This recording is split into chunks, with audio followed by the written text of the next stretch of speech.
Like 5,000 likes to this video, we will upload more patriotic news.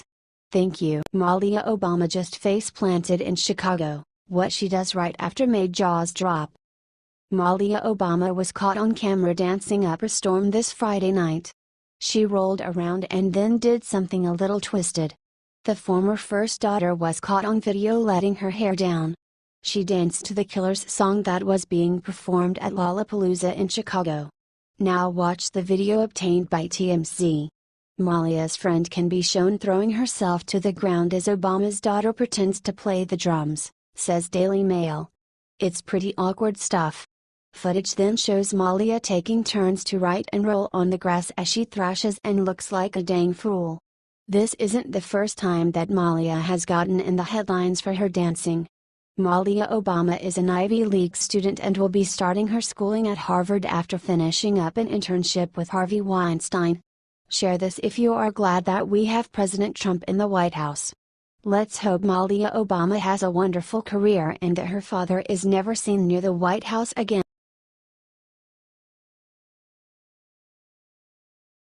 Paul Ryan flipped what he just did to Trump's immigration bill has Trump boiling mad. Lord knows the Republicans have not made it easy for Donald Trump to keep his legislative campaign promises because the people in Congress can't get their foots out of their $8s. And in walks Paul Ryan. Ryan must have heard Trump's new immigration bill aimed at curbing low-skilled legal immigrants has some momentum. He just couldn't help but show his true colors to everyone. Paul Ryan just said he doesn't support Trump's immigration reform. Ryan told the Milwaukee Journal-Sentinel on Friday, "I just think arbitrary cuts to legal immigration don't take into effect the economy's needs as the boomers are retiring. With baby boomers leaving the workforce, we're still going to have labor shortages in certain areas, and that is where a well-reformed legal immigration system should be able to make up the difference." Now, let me clarify the bill they are talking about so you can decide for yourself. This week Trump introduced the RAISE Act with Sens. Tom Cotton, RR, and David Perdue, RGA. The new bill will change our immigration system from a lottery into a merit-based system. The new system means that people with skills our country is in need of will get first priority on immigration. It will also favor English speakers over non-English speakers. It will no longer favor extended family members over all else. So how could this hurt us? John McCain said we need unskilled immigrants to do the jobs Americans don't want to do. Isn't that slavery, McCain? If you think Trump's new immigration policy is smart, many other countries already use the same system. Help share this everywhere and comment dump Paul.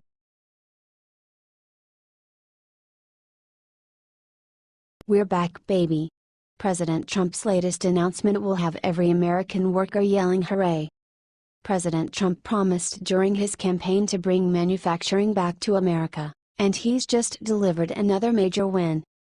The president sent out a tweet on Friday announcing car manufacturers Toyota and Mazda would be creating 4,000 new jobs and investing $1.6 billion in a new manufacturing plant in the U.S. Even better, the two companies will be working together to innovate electric vehicles, developing connected technology and collaborating on advanced safety technologies. Toyota already has 6 plants in the U.S., but Mazda will be gaining a foothold in production capacity in the U.S. market through this new deal. Mazda currently ships to the U.S., its biggest market, through Mexico and Japan. President Trump slammed Toyota earlier this year for its plans to build a new factory in Mexico. The president then suggested he would put a border tax on Toyota's cars. The plan will be completed by 2021 and the two companies have not yet announced where the new plant will be located. Wherever it is, it's great news for the U.S. and the American people. Share 4,000 times, one for each new job, to spread the good news, because we know the media is going to bury this pretty quick. H/T The Hill.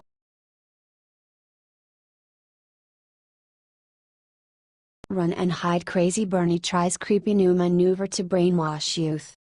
Crazy man Democratic Socialist Senator Bernie Sanders has taken some time out of his busy schedule dealing with the FBI investigation into his wife's bank fraud to pen a book teach teens to be political revolutionaries just like him. Sanders gave an interview with Teen Vogue explaining the rationale behind his book, which will be out August 29. Young people are the future of our country. As citizens of the United States, they have a responsibility to participate in our democracy and to help create a government which works for all, rather than just the few. This book will expose them to an unusual political campaign, the excitement of politics and what being a progressive is all about. Griot. More socialist nonsense for our youth, thanks Bernie. Teen Vogue highlighted that the book will feature graphs and facts on income inequality and money in politics. I wonder if he'll talk about how being a senator makes it terribly easy for your wife to get a $10 million bank loan on behalf of a college she's running to the ground? In part of the guides forward, Sanders writes, the current generation of young people is the smartest, most idealistic, and least prejudiced generation in the modern history of the United States. This is a generation that is prepared to think big and move this country in a very different direction than we have been traveling for years. Yes. I quite like the direction the USA has been traveling, thanks. Hopefully our nation's youth won't be suckered into the lies of democratic socialism. I think it's high time Sanders retires to one of his 3 homes. Share if you agree. H/T The Washington Examiner.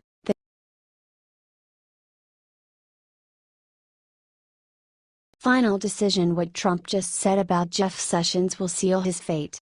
The fate of Jeff Sessions as Attorney General has been very questionable ever since Trump leaked his disgust with Sessions' recusal from the Russia investigation. Even after he decided to keep him, he made it clear he was still very upset. Well, the president has finally given America an answer as to how he feels about Sessions following a week of leak crackdowns. Donald Trump says he is proud to have a tough Attorney General in charge of the DOJ. That's definitely very good news for Jeff Sessions, who somehow managed to survive the last round of firings and today found his way back into Trump's good graces. However, one positive tweet is far from a promise to keep AG Sessions around if Mueller becomes too much of a problem for the administration to function. That is a very real possibility both Sessions and Trump are aware of. Still, this whole thing with Jeff Sessions proves that President Trump is forgiving and believes in second chances. However, if you blow number 2, that's on you. Are you glad to see Trump being happy with Sessions again? Should he keep him as Attorney General?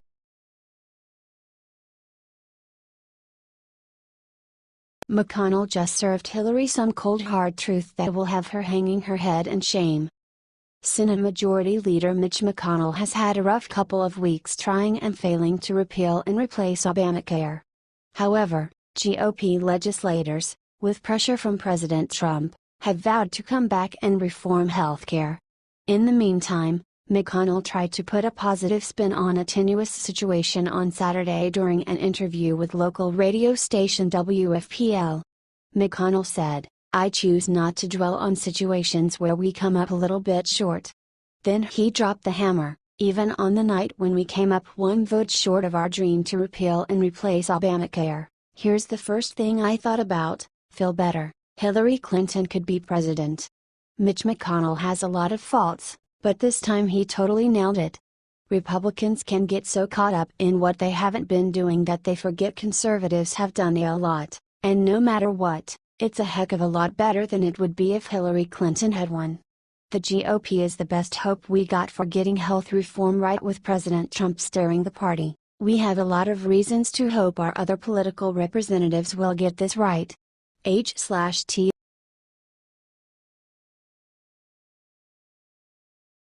AWWW. President Trump just dropped by a wedding and asked one question that lit up the room. President Trump took some time out from his working vacation to make someone's wedding extra special. The president landed in Bedminster, New Jersey on Friday to spend some time at his golf club while the White House is being renovated. President Trump is a social guy and is known for dropping in on weddings at his resorts to wish the happy couples well, and this time was no exception. One of the wedding guests took a brief video of his visit. President Trump, who is sporting his signature hat and looks like he was just out golfing, exclaims, "Everyone having a good time yet?" and takes pictures with some of the guests. The Bedminster Golf Club used to advertise President Trump's affinity for dropping by weddings, saying, "If he is on site for your big day, he will likely stop in and congratulate the happy couple. He may take some photos with you, but we ask you and your guests to be respectful of his time and privacy. Wouldn't it be great to just have the president show up at your wedding?" All the guests seem thrilled to see him. President Trump always does these small sweet things, but the media never reports it, so let's add some positivity to our news feeds by sharing to 3 Trump fans. H/T The